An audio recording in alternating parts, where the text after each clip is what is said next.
tongkosung lukurongni logi tabuk MLA ni nogni rangchak khokjakha horkuthuko MLA ni nogni 5 lakh rangni rangchak khokjakha abni yagulo khorogburi shikok rokno romkha police khokjakma rangchak rijak kifili rikha MLA no abono tuye sodor SDPO devoprasad rai shaka thanai 13 October eba doshomini horo MLA Gopal Rai ni nogo 5 lakh rangni rangchak khokjakha abni yagulo 14 October ni salmariwo salka thanabo mamla khlaige MLA police tok logi no Jokohori Mura Amsayo Khorokburi Shikokno Romkha Police Riman Shanei Borokno Dorbar Nogo Tisajaknai Opatimungo Ti Sabo Godaljak Tong Abono Tui Nachiri Tongo Huni Shaka SDPO Deoprasad Rai গত 13 তারিখ রাত্রিবেলা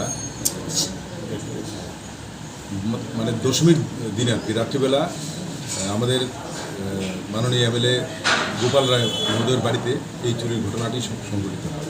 তো উনি ঘটনাটি আমাদেরকে 14 তারিখ জানানোর পরে এই ঘটনার উপর ভিত্তি করে একটা সুনির্দিষ্ট কেস নেওয়া হয় এবং একটি টিম তৈরি করা হয়। এতে রানা চ্যাটার্জির নেতৃত্বে এবং ওসি MG বাজার শুভেন্দু দাস এবং আরও কিছু থানার অফিসার একটা টিম তৈরি করে এই ঘটনার তদন্ত শুরু করা হয়।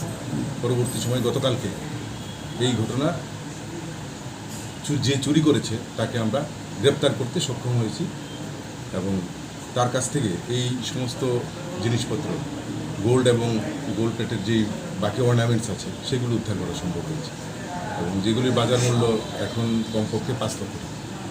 তাকে কোথা থেকে আটক করা হয়? তাকে তার বাড়ি থেকে আটক করা। কিসের ভিত্তিতে আটক করেছে? চুরি করেছে কেমন বুঝতে পারবে?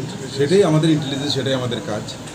যেভাবেই হোক আমরা সোর্স এনগেজ করেছি, করে সঠিক চোখকে আমরা ধরতে পেরেছি এবং চুরি যাওয়া মাল ওর পজিশন থেকে উদ্ধার করেছি। যাকে আটক করা হয়েছে তার বিরুদ্ধে কি আগে কোনো এরকম চুরির কোনো অভিযোগ রয়েছে?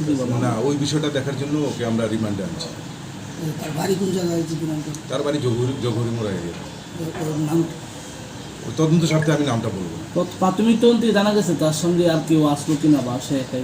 এখন পর্যন্ত শুধু সে একাই, সেটা আমরা বুঝেছি, কিন্তু আমাদের কিছু ডাউট আছে, সেই কারণে তাকে রিমান্ডে এনে জিজ্ঞাসাবাদ করছি। যেগুলো উদ্ধার করা হয়েছে যেগুলো চুরি হয়েছিল সবগুলি কি উদ্ধার করা হয়েছে নাকি আরও রয়েছে? একটা শুধু গোল্ডের আরেকটা পার্ট বাকি আছে, বাকিগুলো উদ্ধার হয়েছে। রিপোর্ট খোকজাখা।